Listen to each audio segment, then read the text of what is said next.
Hi மக்களே, வணக்கம். நிறைய பேர் நீங்க பாடுறது நீங்க தானா இல்ல வேற யாராவது பாடினது நீங்க வாயசிக்கிறீங்களா அப்படின்லாம் கேக்குறாங்க. நான் இதுக்கு எக்ஸ்பிளனேஷன் வீடியோ ஆக்சுவலி போட்டிருந்தேன். என்னன்னா எப்பவுமே ஒரு சாங் வீடியோ இல்ல ஏதாவது பத்தி நம்ம பேசுறோம் அப்படின்னா லொகேஷன்ஸ்ல இருக்கக்கூடிய நிறைய இந்த பின்னாடி வரக்கூடிய சத்தங்கள் இதெல்லாமே டிஸ்டர்ப் ஆகும். முக்கியமா சாங் வீடியோ பாடும்போது நம்ம ஹெட்போன்ஸ் போட்டு கேட்கும்போது ரொம்ப பேடா இருக்கும்.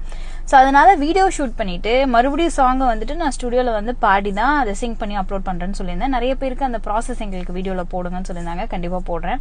பட் ஒரு சில பேர் நிஜமாவே உங்க வாய்ஸ் எப்படி இருக்கு அப்படின்லாம் கேட்டிருக்காங்க. ஸோ அவங்களுக்காக தான் இந்த பதிவு.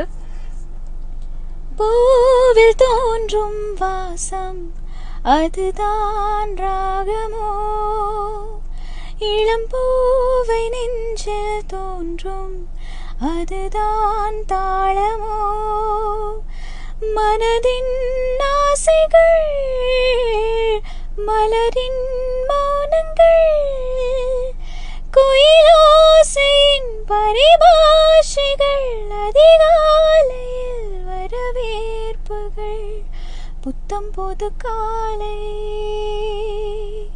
பொன்னிற வேளை. ஸோ இப்போ வெளியில் இந்த சத்தம்லாம் கேட்குதா, டிஸ்டர்பிங்காக இருக்கும். அதனால தான் ஒரு நல்ல ஆடியோவை மறுபடியும் திரும்ப அதை ரெக்கார்ட் பண்ணி பர்ஃபெக்டாக போடுறோம். அவ்வளோதான் வித்தியாசம்.